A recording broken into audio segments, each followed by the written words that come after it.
Baik teman-teman, kembali bersama saya Ali Rifan di Menulispedia.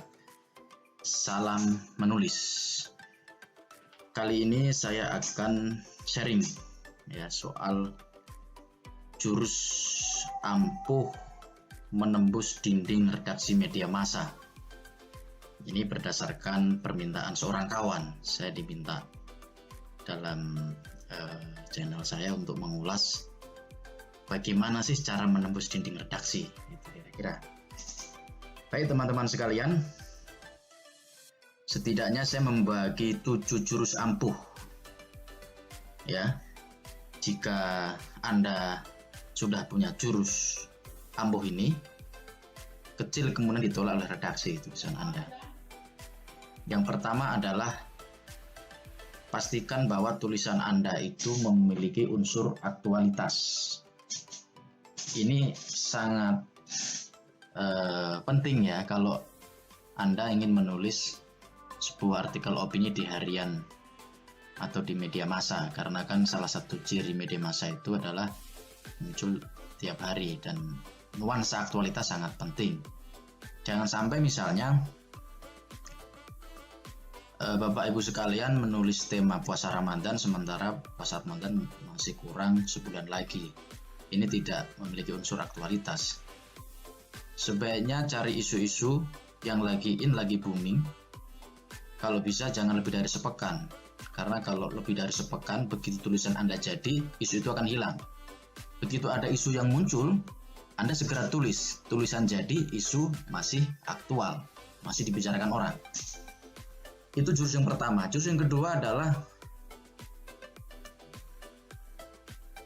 ada unsur kebaruan atau tulisan Anda itu memiliki nilai tambah. Ibarat orang jualan ini sebenarnya. Kalau apa yang kita jual ini punya nilai tambah, orang pasti mau beli. Itu kira-kira. Yang ketiga, pastikan bahwa judul Anda unik dan lead dibuat yang menarik mungkin. Seperti saya sampaikan dalam sharing-sharing sebelumnya, judul dan lead ini sangat penting di dalam sebuah tulisan artikel opini di media massa. Karena seorang redaktur setiap hari itu menerima kiriman tulisan dari orang itu banyak sekali. Biasanya dia tidak akan membaca semua naskah itu, tapi melakukan skimming melalui dua hal ini, yaitu judul dan lead. Judul menarik, kemudian lead-nya juga menarik, biasanya dia akan dipertimbangkan. Jadi dia masuk kategori tulisan dipertimbangkan. Nanti tergantung bagaimana rapat redaksi memilih itu apa tidak, tapi tidak langsung diabaikan. Tapi kalau unsur ini nggak ada, biasanya langsung diabaikan. Nah, jurus yang keempat adalah dibutuhkan pembaca. Jadi tulisan atau tema yang kita sajikan itu tidak hanya penting tapi punya unsur kegentingan ya. Kalau sekarang yang genting ya soal COVID-19, soal corona. Makanya kalau saya perhatikan tulisan-tulisan di koran dalam 1 bulan terakhir itu tidak bisa dilepaskan dari isu corona. Nanti tergantung bagaimana kita mengemasnya. Politik juga bisa dikaitkan dengan corona, pendidikan bisa dikaitkan dengan corona, psikologi juga bisa. Jadi nggak hanya soal kesehatan ya. Jadi yang menulis tentang isu corona tidak hanya para dokter, tapi pengamat juga bisa, pengamat politik, praktisi pendidikan juga bisa. Karena kan adanya corona ini kan pendidikan sekarang lewat daring dan lewat online kan, itu juga bisa diulas. Bagaimana sih pendidikan lewat daring itu? Nah, ada unsur kebutuhan pembaca. Yang kelima adalah padat dan bergizi. Tulisan artikel opini itu bukan buku, bukan paper, bukan tulisan di jurnal. Pastikan tulisan Anda itu padat dan berisi, sekaligus punya gizi. Setiap kalimat ada letupan gizinya, kira-kira itu. Kenapa? Karena tulisan di media, apalagi media cetak, itu punya keterbatasan jumlah karakter atau space yang terbatas. Jadi biasanya rata-rata itu antara 600 kata sampai 900. Dengan tulisan yang pendek itu diharapkan pembaca dapat pencerahan dari tulisan Anda, gitu kira-kira. Makanya orang yang sering nulis jurnal, orang yang sering nulis buku, belum tentu dia bisa dimuat tulisannya di media massa, karena ini beda karakter. Belum nanti soal redaksional. Tulisan koran itu berbeda dengan tulisan-tulisan ilmiah lainnya.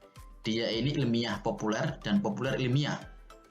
Disajikan dengan bahasa yang ringan tapi penuh dengan kedalaman isi. Nah, itu ciri dari tulisan artikel opini di media massa.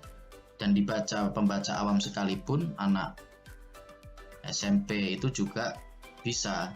Nah, kalau jurnal kan memang segmen khusus dia. Disiplin khusus dan kelas-kelas tertentu dia, para kalangan akademisi. Nah, jurus yang keenam adalah sesuai sikap dan misi redaksi. Ini sangat penting. Jadi teman-teman kalau mau menulis di media massa, teman-teman harus perhatikan 3 hal sebenarnya. 1, baca media massa itu headline-nya. 2, tajuknya. Tajuk itu sikap redaksi, itu bahas apa, kemudian opini yang ada di sana. Jadi kalau dalam sepekan misalnya atau dalam beberapa hari satu media itu membahas tentang PSBB, pembatasan sosial berskala besar, berarti dia menganggap isu ini penting. Satu media misalkan dalam beberapa hari membahas tentang isu korupsi, berarti isu ini penting bagi media. Nah, kita menulis isu itu di media bersangkutan ini jauh lebih berpeluang karena sesuai dengan sikap dan misi redaksi. Nah, kenapa saya minta baca juga opini? Karena jangan sampai kita nulis tema A, tapi di situ sudah dibahas penulis lain. Kalau sudah dibahas penulis lain, kemungkinan ditolaknya sangat besar. Makanya kalau kita mau jadi penulis di media, kita juga harus melihat apa yang sudah terbit di media. Jangan sampai kita ngirim yang sudah pernah dimuat. Kemudian yang ketujuh adalah pastikan Anda seorang pakar. Pakar di sini bukan kemudian Anda seorang guru besar atau profesor, bukan kemudian Anda seorang doktor, bukan Anda seorang dosen, peneliti, CEO, direktur eksekutif dan lain-lain. Bukan itu yang saya maksud pakar. Tapi Anda adalah orang yang punya otoritas berbicara tentang satu tema. Anda seorang mahasiswa, tapi Anda berbicara tentang persoalan mahasiswa, tentang aktivitas mahasiswa di era 4.0 misalnya. Itu yang saya sebut pakar. Anda punya otoritas karena Anda sebagai mahasiswa. Begitu pula seorang ibu rumah tangga mengulas tentang bagaimana cara mengasuh anak di era pandemi COVID-19 ini, itu juga dianggap sebagai orang yang punya otoritatif atau sebagai orang yang otoritatif berbicara itu. Jadi yang dimaksud pakar di sini adalah kalau kita bicara tema A, sebaiknya latar belakang kita juga sesuai dengan apa yang kita bicarakan. Itu namanya pakar yang saya maksud, bukan para profesor. Nah, ini 7 jurus ampuh ya. Dan kalau Anda sudah menguasai 7 jurus ini, kecil sekali kemungkinan tulisan Anda akan ditolak. Dan ini saya coba sedikit berbagi atau sharing tulisan saya yang pernah dimuat. Nah, ini dimuat koran Kompas, teman-teman, 4 November 2019. Nah, kenapa ini dimuat? Salah satu alasannya adalah kalau dari 7 jurus ampuh tadi, salah satunya ini dibutuhkan pembaca. Jadi dari sisi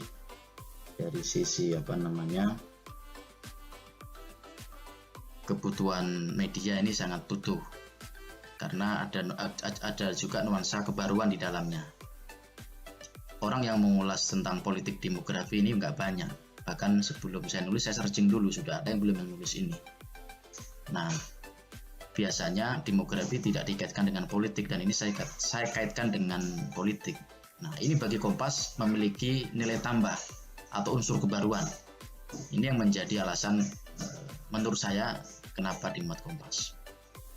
Kemudian berikutnya ini tulisan saya yang di Tempo, judulnya Mudarat Pilkada lewat DPRD.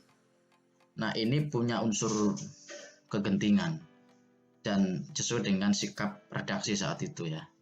Dimuat Tempo 19 November 2019, karena sebelumnya dalam beberapa hari tajuk rencana koran Tempo itu mengulas tentang kontroversi usulan beberapa tokoh yang menginginkan pilkada lewat DPRD. Nah, saya sampaikan dalam tulisan ini loh madarat pilkada kalau dilakukan lewat DPRD. Dan karena secara aktualitas masuk, kemudian dari sisi sikap redaksi juga sama dengan memang Tempo lagi mengulas ini, dari sisi kepakaran saya mungkin dibilang expert karena saya di sini Direktur Eksekutif Arus Survei Indonesia, bicara tentang soal pilkada ini nyambung gitu. Nah, ini alasan dimuat. Kemudian ini di Media Indonesia 5 Oktober 2019 menanti gebrakan legislator milenial. Nah, ini juga sama, ini nuansa aktualitasnya juga sangat kuat saat itu karena memang lagi rame dibahas di Media Indonesia juga, di Metro TV dan beberapa media lainnya soal kemunculan para legislator milenial. Bahkan ada anggota DPR yang berusia 23 tahun. Nah, ini sangat ramai dibicarakan dan saya respon lewat tulisan ini. Dan kebetulan memang Media Indonesia dalam beberapa hari sebelumnya membahas tentang legislator milenial dan tulisan ini dianggap sangat relevan. Kemudian berikutnya adalah tulisan saya di Jawa Pos 14 Desember 2019, tantangan pilkada serentak 2020. Kalau dari sisi aktualitas tidak terlalu aktual karena pilkada masih lama. Cuman tema ini menjadi penting karena saya menyajikan hal-hal yang bagi banyak orang belum diulas, atau kalau istilahnya tadi memberi nilai tambah ya tulisan ini, karena saya membahas tentang tantangan kampanye. Jadi ini berbeda dengan kampanye-kampanye pilkada sebelumnya. Kampanye di tahun-tahun mendatang akan dihadapkan pada apa yang disebut dengan kampanye virtual. Nah, saya di sini kutip ya, perkembangan teknopolitik, menyatunya antara teknologi dan politik itu merubah lanskap kampanye kita gitu. Ini salah satu alasan dimuat itu menurut saya dari sisi konten ya. Saya memberikan satu perspektif yang relatif baru. Kemudian tulisan saya lagi yang dimuat di koran adalah Menteri Milenial dan Tantangan 4.0. Ini di koran Sindo. Ini juga merespon isu yang berkembang, nuansa aktualnya sangat kuat dari sisi yang dibutuhkan redaksi juga. Memang sebelumnya media bersangkutan mengulas tema ini.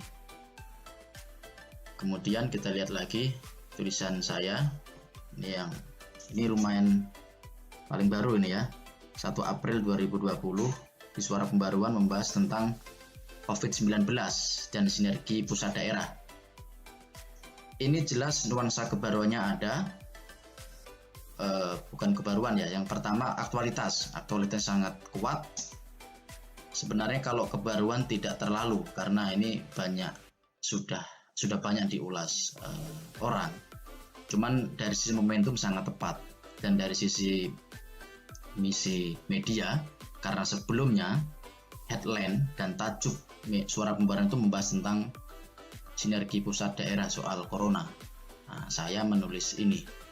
Jadi bagi mereka tulisan ini sesuai dengan sikap atau keinginan redaksi. Di sisi lain memang dari sisi kegentingan memang sekarang juga lagi genting soal COVID-19 ini. Jadi ini beberapa hal ya, ini beberapa sharing saya kenapa tulisan itu bisa dimuat, dan 7 jurus ampuh itu perlu teman-teman pelajari jika Anda ingin gampang masuk media tulisannya. Itu teman-teman yang bisa saya bagi dan sharing pada kesempatan ini. Jangan lupa subscribe, like, dan share. Terima kasih. Salam menulis.